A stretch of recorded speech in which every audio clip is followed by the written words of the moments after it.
Education योद्धा YouTube channel पर आप सभी का स्वागत है। मैथ का हमारा फर्स्ट चैप्टर है संख्या पद्धति। संख्या पद्धति में हम स्टार्ट कर रहे हैं। देखिए, सबसे पहले हमारा क्या है कि संख्या का रिप्रेजेंट करने का तरीका। संख्या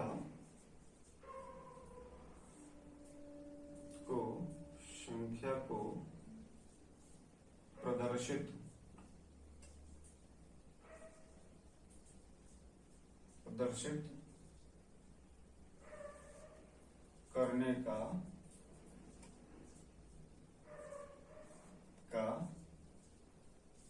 का तरीका। ठीक है, देखिए, संख्या को प्रदर्शित करने का तरीका क्या होता है कि सबसे पहले हम कहते हैं दशमलव पद्धति।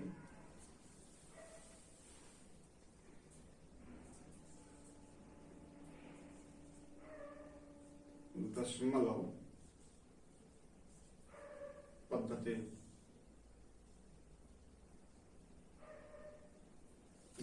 पद्धति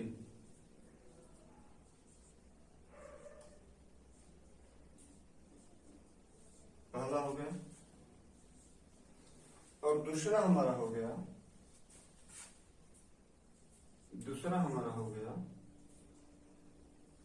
तो पहला हो गया हमारा दशमलव पद्धति, दूसरा हो गया द्विधारी पद्धति।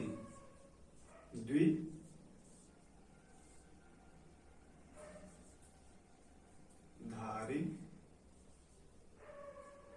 पद्धति। ठीक है,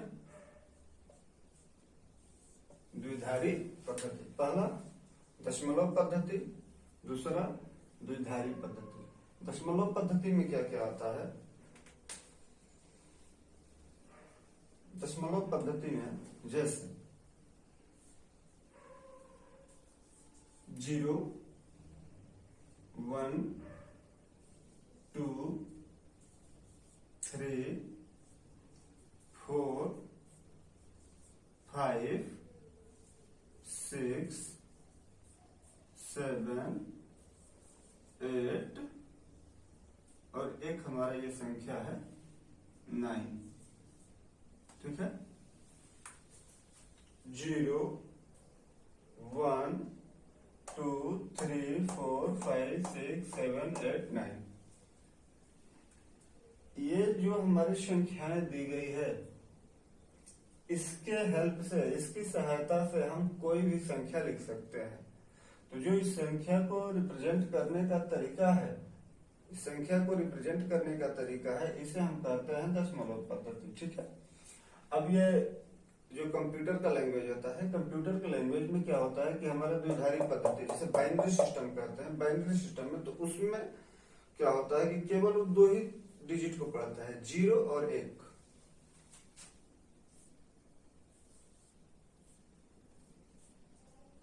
ठीक है, समझिएगा, एकदम बेसिक बात मैं बता रहा हूं। अब जो भी हम चर्चा करेंगे दशमलव पद्धति का चर्चा करेंगे और द्विधारी पद्धति का। तो द्विधारी पद्धति का हम बाद में चर्चा करेंगे। सबसे पहले दशमलव पद्धति और इसके बारे में हम जानेंगे कैसे क्या पढ़ना। ठीक है ना, चलिए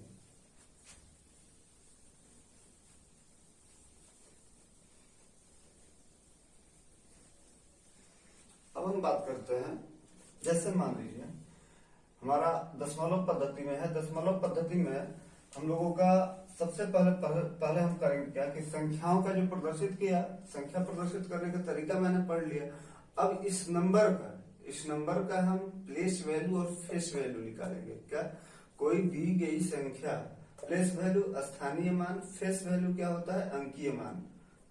ठीक है, प्लेस वैल्यू स्थानीय मान, फेस वैल्यू अंकीय मान होता है। जैसे मान लीजिए एग्जाम्पल, किसी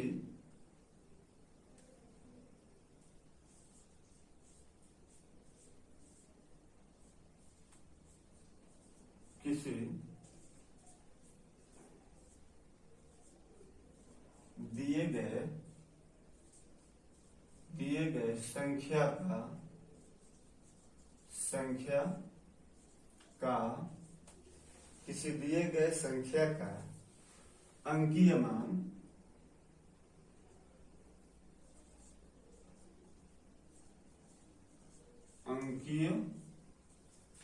अंकीय मान और स्थानीय मान। क्लियर है? देखिए एग्जाम्पल पे हेल्प से हम समझेंगे। जैसे एक संख्या ले लिया मैंने, एग्जाम्पल, ये हमारा संख्या हो गया 8 5 3 6 9। एक हमारा ये संख्या हो गया, मैंने रेंडमली एक संख्या उठा लिया कि इतना दिया गया है, ठीक है। अब जो ये संख्या दिया गया है, इस संख्या का अगर मैं पूछ लूं इस संख्या में जो ये 3 है, 3 का प्लेस वैल्यू यानी स्थानीय मान कितना होगा और अंकीय मान कितना होगा। तो 3 का स्थानीय मान होगा 3, और इसके बाद देखिए, इसे हम कहते हैं इकाई, फिर दहाई, सैकड़ा, हजार, 10,000, ठीक है ना। 1 10 100 1000 10,000 ऐसा लेके इंग्लिश में बोलते हैं। तो 3, अब 3 के बाद देखो इकाई, दहाई, 2 जीरो लगा देंगे, ठीक है। तो इसे हम कहते हैं क्या, इसे कहते हैं स्थानीय मान। अब इसका अंकीय मान कितना होगा, इसे कहते हैं स्थानीय मान,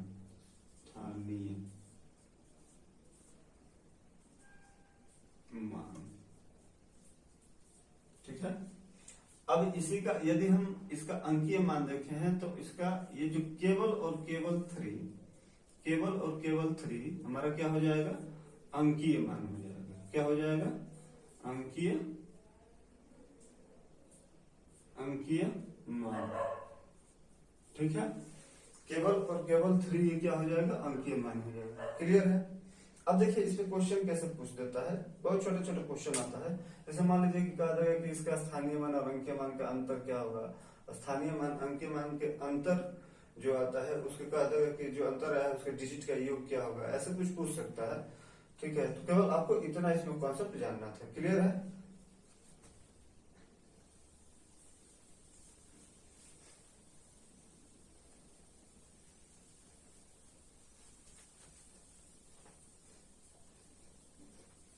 अब हम संख्या के बारे में बताते हैं। संख्या, अब जैसे संख्या में एक कॉम्प्लेक्स नंबर होता है। सबसे पहले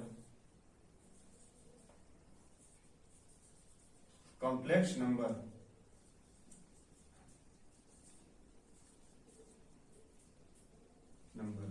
कॉम्प्लेक्स नंबर इसे समृद्ध संख्या कहते हैं।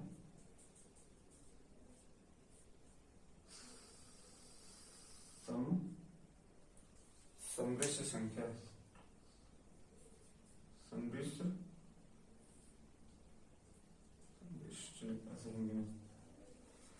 कॉम्प्लेक्स नंबर हो गया। अब कॉम्प्लेक्स नंबर जो है, कॉम्प्लेक्स नंबर में जैसे मान लीजिए समृद्ध संख्या,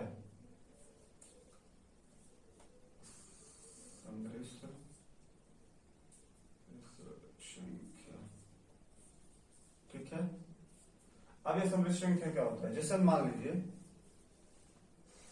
कि संख्याओं को तो मैंने रिप्रेजेंट करने का जो डेसिमल पद्धति बताया था, उस डेसिमल पद्धति में आपका 0 to 9 आता है, 0 1 2 3 4 5 6 7 8 9, ठीक है। तो एक तो वो हो गया, और एक आता है जैसे आई आता है, आई स्क्वायर इक्वल, आई को कहते हैं आयोटा, ठीक है ना। आई स्क्वायर इक्वल टू -1 होता है, आई इक्वल टू √-1 होता है। क्लियर है? तो हम पहले इसमें बात करते हैं रियल नंबर, वास्तविक संख्या।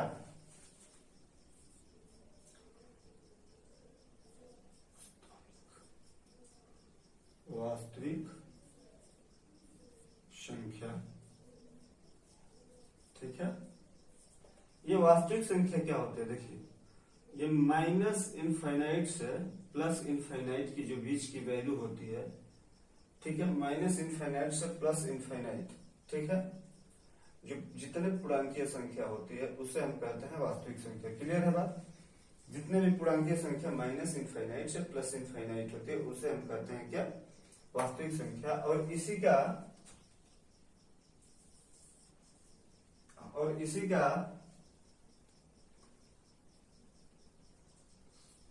का एक पार्ट आता है आपका आयोटा। ठीक है ना? आयोटा का मतलब देखिए, जैसे इसका एक भाग होता है आई स्क्वायर। ठीक है? I square equal to -1, i equal to √(-1). ठीक है ना?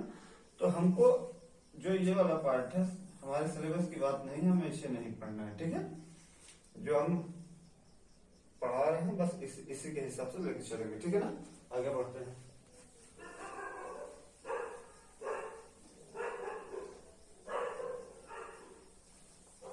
अब रियल नंबर,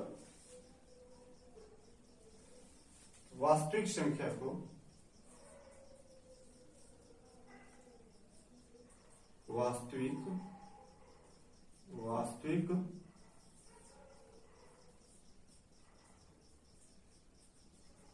संख्या को,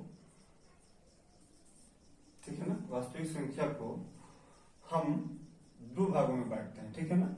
वास्तविक संख्या को कितने भागों में? वास्तविक संख्या को कितने भागों में बांटते हैं? दो भागों में बांटते हैं। ठीक है? अब वास्तविक संख्या का सबसे पहले देखिए, इसका दो पार्ट कौन कौन से हुए? ठीक, अब ये वास्तविक संख्या है। वास्तविक संख्या का एक पहला पार्ट, दूसरा पार्ट, एक जिसे टर्मिनेट किया जा सकता है। ठीक है? वास्तविक संख्या में हम क्या कर सकते हैं? डेसिमल में आते हैं। अब डेसिमल में एक डेसिमल होता है जिसे टर्मिनेट किया जा सकता है, एक डेसिमल होता है जिसे टर्मिनेट नहीं किया जाता है। एक डेसिमल क्या होता है? जिसे टर्मिनेट किया जा सकता है, समाप्त किया जा सकता है, और एक जो होता है जिसे टर्मिनेट नहीं किया जा सकता है। क्लियर है?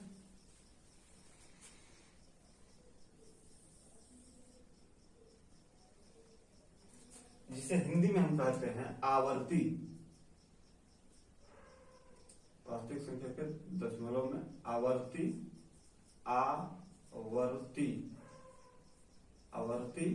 संख्या,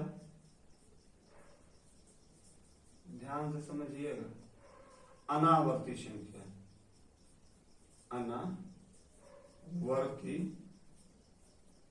अनावर्ती संख्या।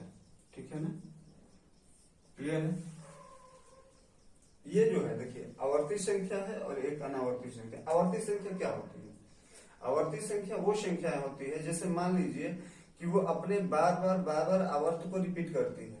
जैसे किसी संख्या को, किसी भी डिजिट को या किसी संख्या को हम किसी संख्या से जब भाग लगाते हैं और डिवाइड करने के बाद वो क्या होता है कि कटता नहीं है, वो 0.33 ऐसे, या 0.5 ऐसे चला जाता है, या 0.6666, 0.888 ऐसा, 0.222 ऐसे अगर वो रिपीट करता है, अपने आवर्त को बार बार रिपीट करता है, तो उसे हम आवर्ती कहते हैं। आवर्ती यानी कि टर्मिनेट भी हो सकता है। जो आवर्ती संख्या होता है उसे टर्मिनेटिंग संख्या, रिकरिंग संख्या भी कहते हैं। क्लियर है बात इंग्लिश में? तो हम इसमें जैसे मान लीजिए यहाँ पे आ गया 0.3333 ऐसे तो इसको एक तो ऐसे लिख के दे देगा। दूसरे शब्दों में इसके ऊपर इंप्लाइज दैट 0.3 के ऊपर बार भी लगा देगा। क्लियर है? या जैसे मान लीजिए कि ये दे दिया आपका, यहीं पे लिख देते हैं यहाँ पे। फिर एग्जांपल नंबर 2 में जैसे मान लीजिए कि 0.5555 ऐसे ये देता चला गया। ठीक है? 0.555 ये अगर ऐसे आता गया तो ये डॉट डॉट डॉट डॉट, तो यानी ये क्या कर रहा है कि अपने आवर्त को रिपीट कर रहा है। आवर्त को क्या कर रहा है भाई लोग? आवर्त को रिपीट कर रहा है, यानी कि हम इसको क्या लिख सकते हैं इसमें? अब अनावर्ती संख्या वे संख्या है जो अपने आवर्त को नहीं दोहराती है, अनावर्ती होती है। जैसे एक मैंने संख्या ले लिया, इसका एग्जाम्पल, अब इसका एग्जाम्पल करो। जैसे मान लीजिए कि 0.2156862 86261 ऐसा आ रहा है, रैंडमली कोई भी नंबर आता चला जा रहा है, तो इसे हम कहेंगे अनावर्ती संख्या। क्लियर है? अब क्या करते हैं कि थोड़ा हम इसके बारे में चर्चा करते हैं, आवर्ती संख्या के बारे में। ठीक है, आवर्ती संख्या, पहले इसके बारे में हम चर्चा करते हैं। देखिए, जो आवर्ती संख्या होती है, ये संख्या होती है, इसे परिमेय संख्या भी कहते हैं। क्या कहते हैं? परिमेय संख्या। ठीक है ना? रेशनल नंबर जो होता है, जो संख्या p/q के फॉर्म में लिखा जाता है, जो जिस संख्याओं को p/q के फॉर्मेट में लिखा जा सकता है, उसे हम क्या कहते हैं? आवर्ती संख्या भी कहते हैं। बात हमारी समझ में आ रही है? जैसे समझिएगा, जैसे ये मान लीजिए कि 0.3333 दिया है, तो इसके ऊपर बार लगा देते हैं। तो इसको देखिए कैसे हम सॉल्व करेंगे। जैसे एक एग्जांपल मैं ऊपर वाला पहला ये लेके चल रहा हूं। जैसे हमारा दे दिया गया है, मान लेंगे कि 0.3333 ऐसा दिया गया है, तो इसको दूसरे शब्दों में लिख सकते, पॉइंट बाद ये बताया है ना। तो अब देखिए, इसको करेंगे कि x मान लेंगे। क्लियर है? अब इसको क्या करेंगे कि दोनों साइड हम क्या करेंगे कि x से मल्टीप्लाई करें, 10 से मल्टीप्लाई करेंगे दोनों साइड। जब दोनों साइड 10 से मल्टीप्लाई करेंगे तो क्या होगा हमारा? देखिए 10x इक्वल टू, देखिए 3.3333 आता जाएगा। क्लियर है बात? पहले दोनों साइड मैंने क्या किया कि 10 से लेफ्ट साइड में और राइट साइड में मैंने मल्टीप्लाई किया। इधर क्या आ गया? 10x आ गया, इधर क्या आ गया? 3.3333। ठीक है, अब जो आया है तो बताइए, अब ये तो भाई अपने आवर्त को रिपीट कर रहा है ना। जब आवर्त को रिपीट कर रहा है, जो डेसिमल है, डेसिमल के राइट साइड अगर देखेंगे तो आवर्त को रिपीट कर रहा है, तो हम तो दूसरे शब्दों में हम इसको क्या लिख सकते हैं? दूसरे शब्दों में हम ये लिख सकते हैं कि जो ये हमारा डेसिमल के बाद वाली जो संख्या है, इसके स्थान पे x लिख सकते हैं, इसके स्थान प्लस x लिख सकते हैं। क्लियर है? तो हम इसको ऐसे कर देते हैं, 10x इक्वल्स टू 3, ठीक है, प्लस x लिख सकते हैं। कोई दिक्कत?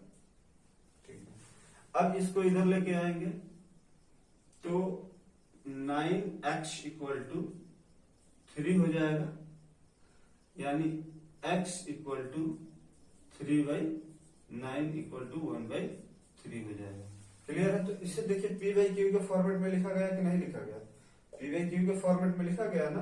तो हम इसे कहते हैं क्या कि ये जो देखिए, ये टर्मिनेटिंग संख्या है या रेशनल नंबर है। ठीक है, लेकिन जो अपने जो उसमें बताया था कि जो अनावर्ती संख्या थी, वो अपने मान को रिपीट नहीं करती है, तो वो क्या करती है? अपरिमेय संख्या होती है। जैसे पाई की वैल्यू होती है, √2 की वैल्यू होती है, ठीक है, √3 की वैल्यू होती है, √5 की वैल्यू होती है, वो क्या होती है? अनावर्ती संख्या। क्लियर और नॉट?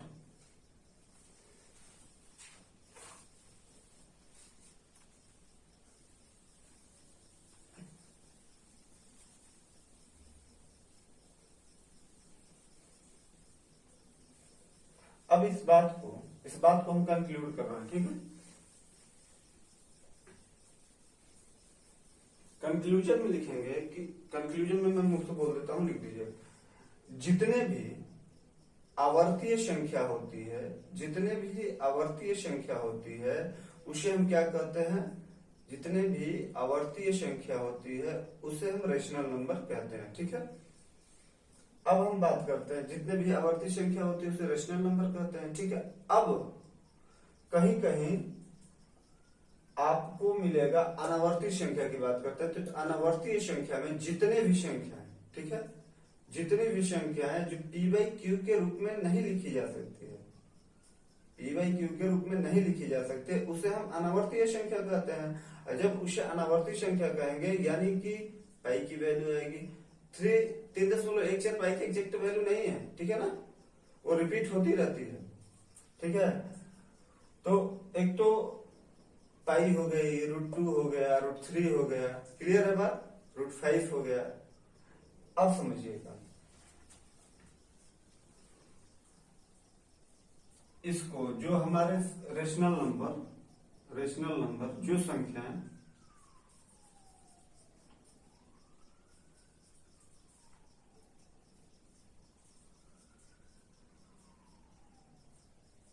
रेशनल नंबर, इसे कहते हैं परिमेय संख्या, परिमेय संख्या, ठीक है। जो संख्या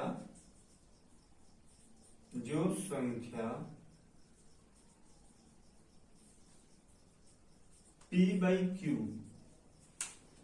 ठीक है, q does not equal to 0, जो संख्या p/q के रूप में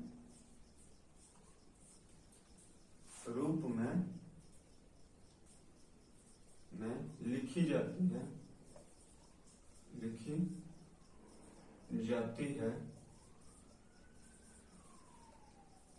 उसे परिमेय में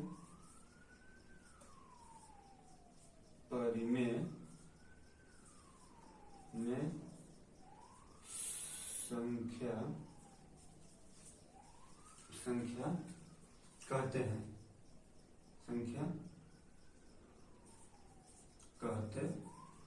क्लियर है, ठीक है। जो संख्या, इसका कंक्लूजन में लिखा रहा हूं, जो संख्या रेशनल नंबर में परिमेय संख्या, जो संख्या p/q के रूप में लिखी जाती है उसे परिमेय संख्या कहते हैं। और q जो होता है, q does not equal to 0, इसके मतलब क्या हुआ, q 0 नहीं होना चाहिए। अगर जैसे ही आपने q को 0 बना दिया, तो वो वैल्यू इनफाइनाइट आ जाएगी, ठीक है। तो हम इसे लिखेंगे, ठीक। अब दूसरी बात हम करते हैं, जिसे मान लीजिए कि a और b दो संख्याएं दी गई हैं, a और b के बीच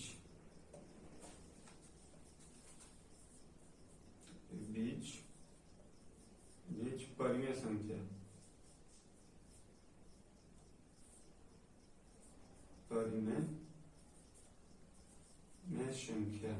ठीक है ना। जैसे मान लीजिए कि a और b दो संख्याएं दी गई हैं और इनके बीच कह दिया कि दो संख्याएं हैं, तो इनके बीच परिमेय संख्या ज्ञात करिए। तो देखिए, एक तो ट्रेडिशनल मेथड है, हम क्या करते हैं कि जैसे दो परिमेय संख्या होती है तो a + b/2 कर लेते हैं, उसके हेल्प से एक परिमेय संख्या आती है।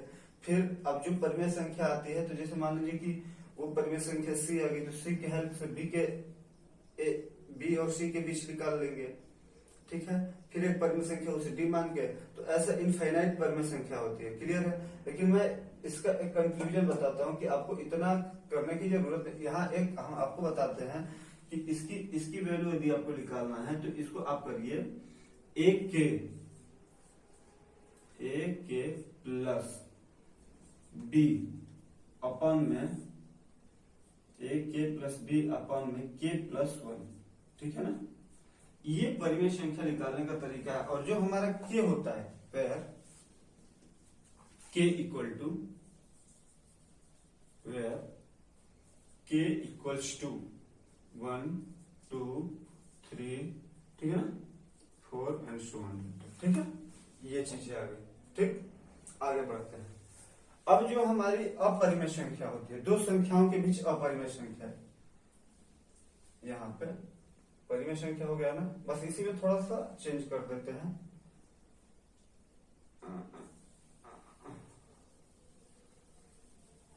अपरिमेय संख्या, नॉन रेशनल नंबर, अपरिमेय संख्या,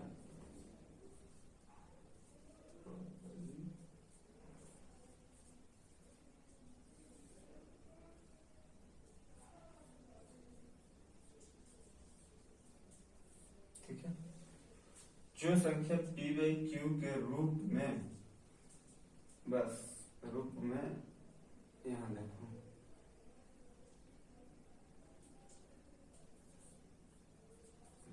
नहीं, ठीक है ना। जो संख्या p बाई क्यू के रूप में नहीं लिखी जा सकती है उसे हम क्या कहते हैं, जो संख्या p बाई क्यू के रूप में नहीं लिखी जा सकती उसे अपरिमेय संख्या कहते हैं।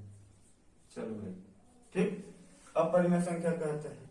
अब जैसे a और b के बीच अपरिमेय संख्या, यहां से चेंज कर देते हैं, ठीक है ना। a और b के बीच अपरिमेय संख्या,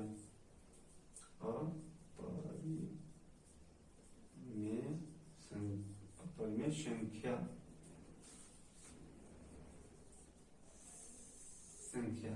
तो ये क्या होता है, देखो under root of A B, एक तो पाई तो लेते हैं under root of A B, ठीक है, cube root of A B, ठीक है ना। अब जो ये हमारा होता है इसकी अगर हम वैल्यू देखें, ठीक है, इसकी हम वैल्यू देखें तो ये हमारा परफेक्ट स्क्वायर नहीं होता है, ठीक है ना।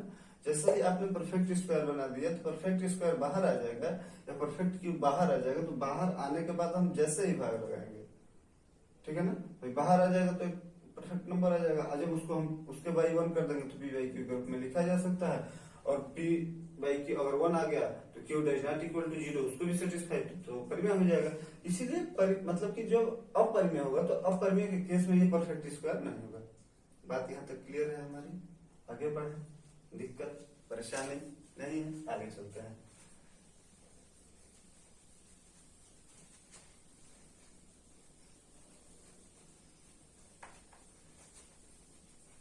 ठीक है ना, आगे बढ़ते हैं। अब हम बात करते हैं इंटीजर, पूर्णांक, ठीक है ना, इंटीजर, ठीक है।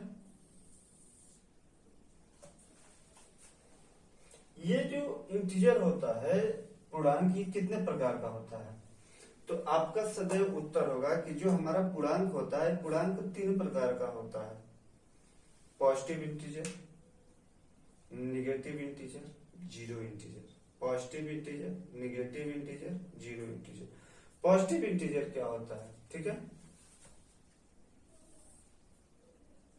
ध्यान से एक एक चीज, पहले ये बेसिक चीजें है उसको आप पढ़ते चलिए, ठीक है ना। उसके बाद जब इसका न्यूमेरिकल बताएंगे, ये थ्योरेटिकल पार्ट है, जब न्यूमेरिकल बताएंगे तब समझ में आएगा, ठीक है।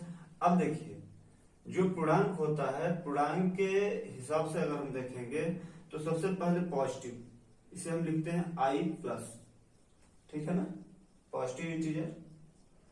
इधर हम लिख देते हैं i निगेटिव, आई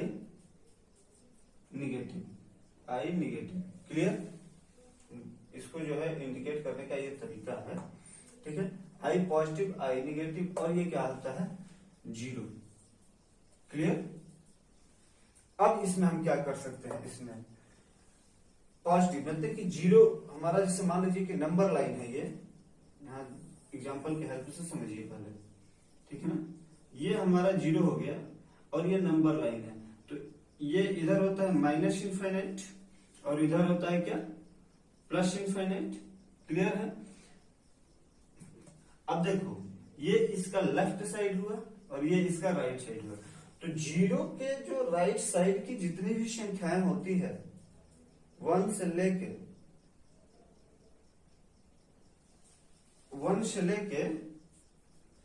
0 से लेफ्ट, ये लेफ्ट हो गए, राइट साइड यहाँ 1 से लेके प्लस इनफाइनाइट तक, ये हमारी संख्याएं क्या होती है, पॉजिटिव इंटीजर, क्लियर। जीरो तो जीरो इंटीजर ही है, और जो जीरो से राइट साइड जितनी संख्याएं होती है, जीरो से राइट साइड जितनी संख्याएं होती है, -1, -2 and so on data minus infinite तक, क्लियर है। तो हम इसे क्या कहते हैं, इसे कहते हैं निगेटिव इंटीजर, ऋणात्मक पूर्णांक और शून्य पूर्णांक और धनात्मक पूर्णांक, क्लियर। यहां तक कि हमारी बात समझ में आ गई। देखो तो हम इसका एग्जांपल में लिख देते हैं, ये -1, -2, -3, -4 and so on dot minus infinite तक अगर लेके चलते हैं। अब इसका ये तो जीरो ही हो गया। अब ये देखो 1, 2, 3, and so on dot dot plus infinite. Clear? अब हम इसको मिटा के आगे बताते हैं क्या।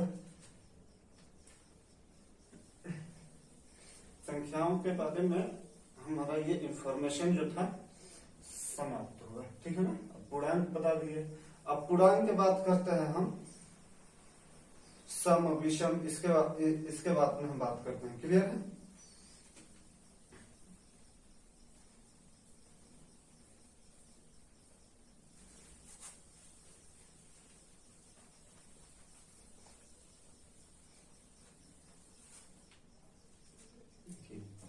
अब जो हमारी संख्याएं हैं,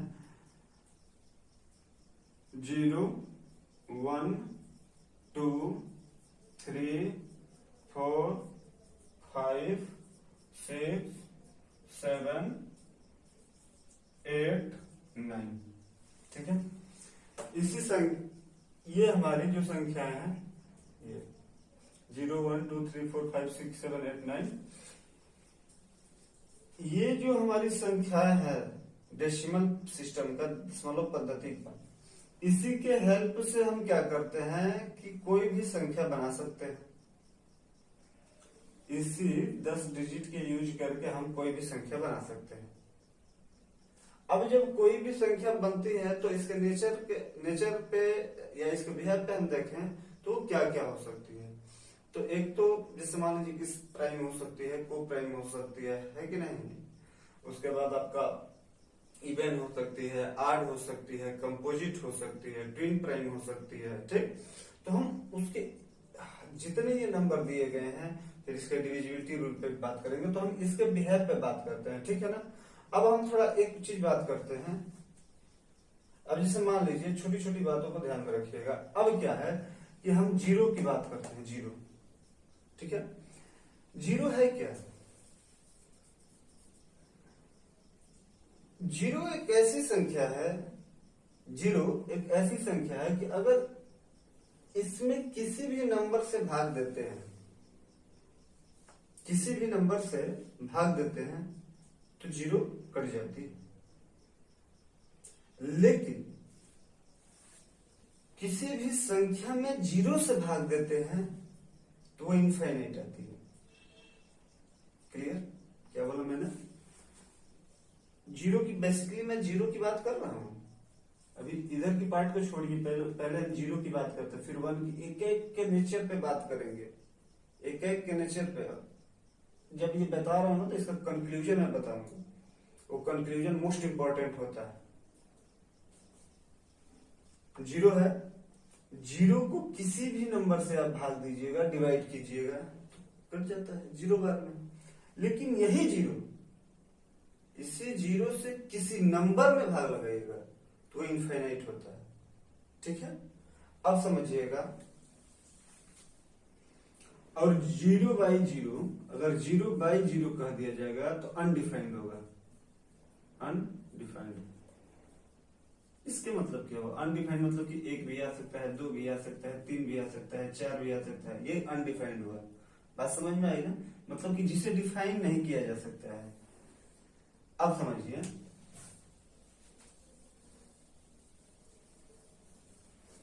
जिसे डिफाइन नहीं किया जा सकता। लेकिन यदि ये जीरो है और जीरो को हम भाग लगाते हैं किससे? मान लीजिए कि 5 से भाग लगाते हैं, जीरो को 5 से भाग लगाते हैं तो क्या आएगा? जीरो है। 2 से भाग लगाते हैं, जीरो है। बात हमारी समझ में? यानी कि जीरो बार में कट जा रहा है, ये भी तो कह सकते हैं, जीरो बार में कट जा रहा है। अब यही मैं अपने बात को, इसी को रिवर्स करके देखता हूं तो देखिए, जैसे मान लीजिए कि 5 है ये, और 5 को जीरो से भाग लगा दिया, इनफाइनाइट आ गया। कटा क्या? नहीं कटा। तो जो हमारी संख्या ये है, कट जा रहा है और ये यहां पे नहीं कट पा रहा है। क्लियर? तो यहां पे लिखिएगा, कंक्लूजन में लिख लेते हैं, सीधे सीधे शब्दों में जो जीरो होता है, लिख लीजिएगा, हम बोल देते हैं मुंह से। जो जीरो होता है भाई, 2 से भी भाग लगा रहे हैं तो 2 से कट जा रहा है, 2 से भी भाग लगा रहे हैं तो 2 से कट जा रहा है। तो सम संख्या अगर कहेंगे इवन नंबर, तो इवन नंबर क्या होता है? इवन नंबर जो संख्या 2 से कट जाती है उसे इवन नंबर कहते हैं, ठीक है ना। तो सबसे पहले हम बात करते हैं कि सबसे छोटी सम संख्या क्या होती है। तो सबसे छोटी सम संख्या, जिसे जो संख्याएं 2 से कट जाती है उसे सम संख्या कहते हैं। 2 3 2 4 6 8 10, ठीक है। अब हम बात करते हैं 1 के बारे में, ठीक है। ये 1 क्या होता है? 1 से किसी भी संख्या में मल्टीप्लाई किया जाता है तो वो संख्या प्राप्त होती है। क्लियर? किसी भी संख्या में डिवाइड किया जाता है, ठीक है, वो संख्या प्राप्त होती है, ठीक है। अब आते हैं हम क्या 2 पे।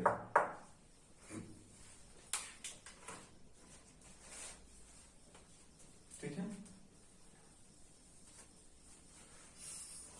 सम संख्या किसे कहते हैं? सम संख्या जो संख्या 2 से विभाजित हो जाती है उसे सम संख्या कहते हैं। जो संख्या 2 से विभाजित हो सकती है उसे सम संख्या कहते हैं। 2 4 6 8 10, ठीक। जो संख्या 2 से विभाजित नहीं होती है उसे विषम संख्या कहते हैं। जो संख्या 2 से विभाजित नहीं होती है उसे हम विषम संख्या कहते हैं, यानी ऑड नंबर कहते हैं। और जो संख्या 2 से विभाजित हो जाती है उसे हम इवन नंबर कहते हैं। बात हमारी समझ में आ गई? आप समझिएगा। अब हम बात करते हैं कि जो ये संख्याएं दी गई है, ठीक है, इनकी साइक्लिसिटी के बारे में बात करते हैं। किसके बारे में? साइक्लिसिटी समझ में आती है? इन्हीं डिजिट पे जो भी हमें काम, नंबर सिस्टम में जो भी काम करना है, इन्हीं डिजिट पे खेल खेलना है, इन्हीं डिजिट पे। जब हम इनकी साइक्लिसिटी की बात करते हैं तो सबसे पहले देखिए साइक्लिसिटी में क्या होता है। जैसे मान लीजिए कि यूनिट प्लेस की डिजिट कहता है, क्वेश्चन आता है, बहुत फेवरेट टॉपिक होता है एग्जामिनर का, होता था, अब तो खैर एकाध आ जा रहा है छोटे छोटे एग्जाम में। उसका फेवरेट टॉपिक ये होता है कि यूनिट प्लेस की डिजिट क्या होगी, ठीक है। तो सबसे पहले यूनिट प्लेस की डिजिट तो हम लोग पढ़ते हैं कि भाई क्या होता है कि कोई भी नंबर दिया है, उसके पावर दिया है तो 4 से भाग लगाते हैं। क्यों 4 से भाग लगाते हैं, इसके बारे में हम अध्ययन करेंगे। क्लियर है? देखिएगा, जैसे मैंने क्या कर लिया कि यहां से एक नंबर ये पिक किया 2, क्लियर है। अब जो मैं 2 पिक किया, इस 2 को क्या कर रहा हूं कि देखिए 2, ठीक है। अब इस 2 की पावर हमने 1 कर दिया, 2 की पावर कितना कर दिया? 1। तो जैसे ही 2 की पावर 1 किया, किसी की पावर 1 करेंगे भाई 0 कर देंगे तो 1 आता है। 0 कर देंगे, किसी भी नंबर की पावर 0 कर देंगे तो 1 होता है, और किसी की पावर 1 कर देंगे तो वो संख्या आती है। क्लियर? फिर ये हमारा 2 की पावर 2 कर दिया, कितना आ गया? 4 आ गया। 2 की पावर 3 कर दिया, 8 आ गया। 2 की पावर 4 कर दिया, 16 आ गया। 16, 2 दूनी 4 दूनी 8 दूनी 16। इसका अगर यूनिट प्लेस देखें तो यूनिट प्लेस ये हो गया, ये क्या हो गया? इकाई अंक, इकाई अंक, इकाई अंक, ठीक है ना। अब देखिए ये 6 जो है इसका इकाई अंक हो गया। अब देखिए 2 की पावर 5 कर दिया, 2 की पावर 5 किया, 32 आएगा। अब इसका इकाई अंक कितना हो गया? इसका इकाई अंक कितना हो गया? 2। और पहले वाले का इकाई अंक 2 हो गया, ठीक है ना। तो देखिए 1 2 3 4 गैप आ रहा है, चौथे गैप पे रिपीट हो रहा है। जब 4 गैप पे रिपीट हो रहा है तो इसीलिए हम कहते हैं कि इसकी साइक्लिसिटी क्या होती है? 4 होती है। जैसे मान लीजिए कि देखिए फिर 2 की पावर 6 कर दिया, 2 की पावर 6, 64 हो गया, 64 हो गया। अब 64 हो गया तो देखिए ना, ये इसके साथ रिपीट कर रहा है, ये इसके साथ रिपीट कर रहा है ना। अब देखिए यहां 2 की पावर 7, 64 दूनी 128, 128। देखिए रिपीट कर रहा है,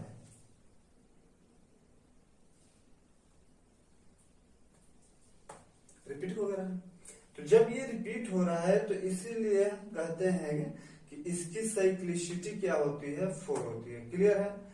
तो सबसे पहले हम एक एक की साइक्लिसिटी पढ़ेंगे, एक एक की साइक्लिसिटी पढ़ेंगे। जब एक एक की साइक्लिसिटी पढ़ेंगे तो हमको समझ में आएगा कि सारी संख्या की साइक्लिसिटी क्यों 4 होती है। ठीक है। तो हम लिखेंगे कि 2 के बारे में लिखेंगे, इसकी जो साइक्लिसिटी होती है क्या होती है, 4 होती है। क्लियर हो गई बात। आगे चलिए।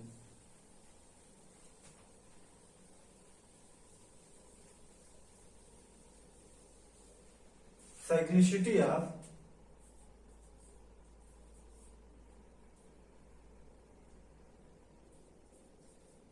cyclicity of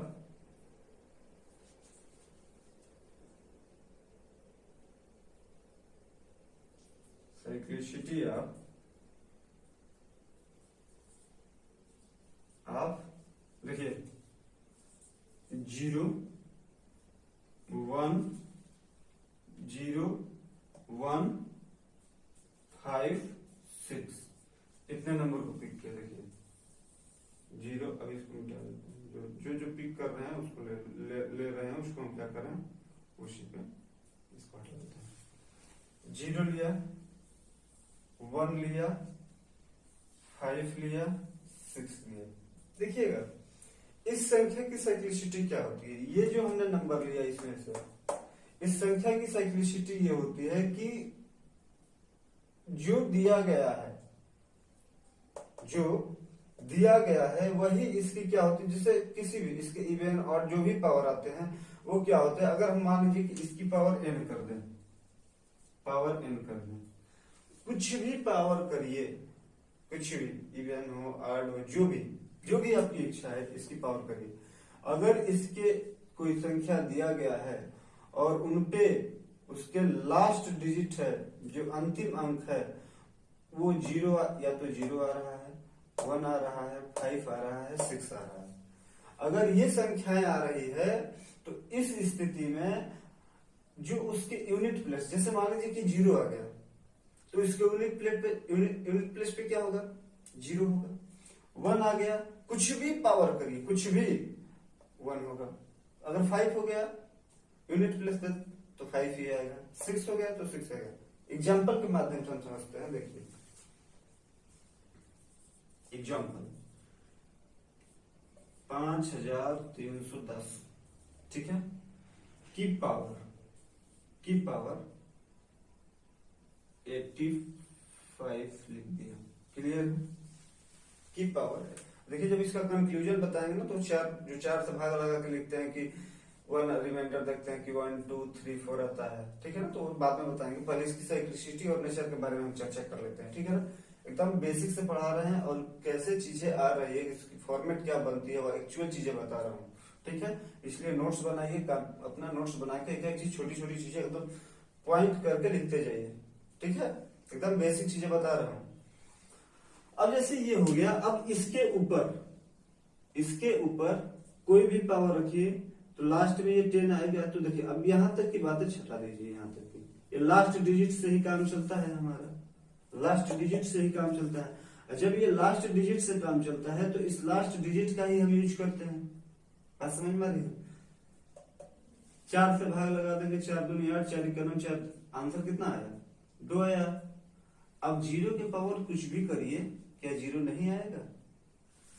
0 की पावर कुछ भी करिए 0 आएगा। क्लियर है। इसी तरह से यहां पे क्या आ जाएगा, इसका यूनिट प्लेस पे 0 आ जाएगा। इसी तरह से हम एक और संख्या लेते हैं, 5 2 3 1, ऐसा दिया है।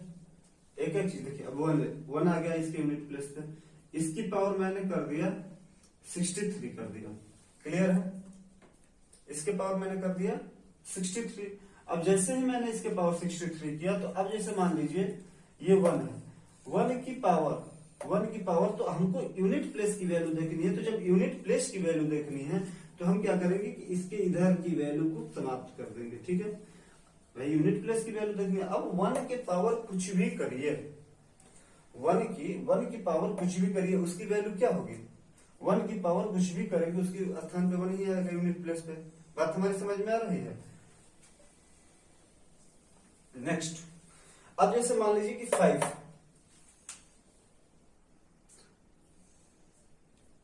2085 ऐसा ले लिया, और इसके पावर मैंने कर दिया, इसके पावर जैसे मान लीजिए 86 लिख दिया, 86 लिख दिया। इवन नंबर है, 4 से भाग लगाएंगे, क्लियर? इवन नंबर है, 4 से भाग लगाएंगे, 4 दूनी 8, फिर 4 एकम 4, 2 आ रहा है। तो बात ये नहीं कि उसके पावर क्या आ रहा है, हम बात इस पे चर्चा करते हैं। ये अब इसके पीछे कितना भी बड़ा नंबर दिया गया हो, कोई भी नंबर दिया गया हो, होता क्या है ना कि हम यहां से इसको मिटा लेते हैं।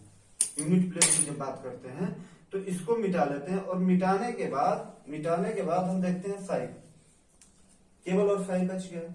और 5 की पावर देखिए, 5 की पावर क्या क्या आ सकती है? तो इवन आ सकती है, आड आ सकती है, क्लियर है? जब इवन आती है, 5 की पावर इवन आती है, आड आती है, तो जिसे मान लीजिए कि आड 1 अगर रखेंगे तो 1 क्या होता है? 5 की पावर 1 5 होता है। 2 इवन नंबर है, 2 आता है तो क्या आ सकता है? 25, 5 जो 25, यानी 25 आता है। 25 तो फिर उसका भी यूनिट डिजिट क्या है? फिर 3 आता है। 3 भाई 1 से लेके इनफाइनाइट तक कोई भी नंबर लीजिए, या तो नेचर के बिहेव पे बात करें, या तो इवन होगी या ऑड होगी, यही तो होगी। 3 लेते हैं, 3 क्या है? तो आपका जवाब होगा कि 8 संख्या है, ऑड नंबर है, रखते हैं तो 5 5 जो 25, 5 जो कितना होता है? तो ये आपका कितना हो जाएगा अपना 1 to 5 हो जाएगा। जब 1 to 5 होता है, 1 to 5 होगा तो 1 to 5 में यूनिट प्लेस क्या होता है? 5 आता है। क्या आप यहां तक की बात समझ में आई? चलिए 6 की बात करते हैं। 6 की बात करते हैं तो देखिए, या तो यूनिट प्लेस पे फिर उसी तरह से इवन आएगा या ऑड आएगा जो उसके पावर, और 6 के पावर इवन आया या ऑड आया तो हम करते हैं, देखिए जैसे मान लीजिए कि 2 नंबर ले लेते हैं। 2 नंबर जैसे मान लीजिए शुरुआत के 2 नंबर ले लेते हैं। तो शुरुआत के अगर 2 नंबर लेंगे, जैसे मान लीजिए कि 1 आया, 2 ले लिया, ठीक है? तो 6 की पावर 1 कर देंगे, 6 आ रहा है। 6 की पावर 2 कर दे रहे हैं, कितना आ रहा है? 6 की पावर 2 करेंगे 36 आ रहा है। बात समझ में आ रही है ना? तो जो 6 की पावर 3 कर दे रहे हैं, 216 आ रहा है। तो जब 36 216 आ रहा है तो उसके यूनिट प्लेस पे इवन या ऑड लेने पे हम देख रहे हैं कि 6 ही आ रहा है, 6 ही आ रहा है। यानी कि जो इसके यूनिट प्लेस है, यूनिट प्लेस पे मान की वैल्यू तो मान तो बदला नहीं, तो हम दूसरे शब्दों में ये कह सकते हैं कि जो 0 1 5 6 है, यदि दिए गए किसी भी नंबर पे, दिए गए कोई भी कितना भी बड़ा नंबर हो, ठीक है, अगर उसके यूनिट प्लेस पे ये आ जाते हैं, तो यूनिट प्लेस पे आ जाने से जो उसके अगर पावर कुछ भी दिया हो, अगर उसका यूनिट प्लेस पूछता हो तो वो सेम संख्या रिपीट हो जाएगी। क्लियर? चलिए अब हम आज यहीं तक बताते हैं। अब इसके बाद हम 4 की साइक्लिसिटी बताएंगे, 9 की साइक्लिसिटी बताएंगे, ठीक है? और 4 साइकिल बहुत इंटरेस्टिंग है वो, ठीक है ना? उसमें बहुत ज्यादा। उसके बाद क्या करेंगे कि 3 का बता देंगे, 4 9 हो जाएगा, तो 3 का बता देंगे, 2 का बता ही दिए, 7 का बता देंगे, 8 का बता देंगे। जब इसकी साइक्लिसिटी हम बता देंगे तो साइक्लिसिटी बताने के बाद क्या हो जाएगा कि साइक्लिसिटी बताने के बाद हम इसके जो व्यापक जो लोग 4 से भाग लगा के करते हैं उस पे हम देखेंगे, तो वो उसका एक कंक्लूजन है। लेकिन पहले साइक्लिसिटी के बिहेव पे हम समझे। क्लियर है बात? चलिए धन्यवाद।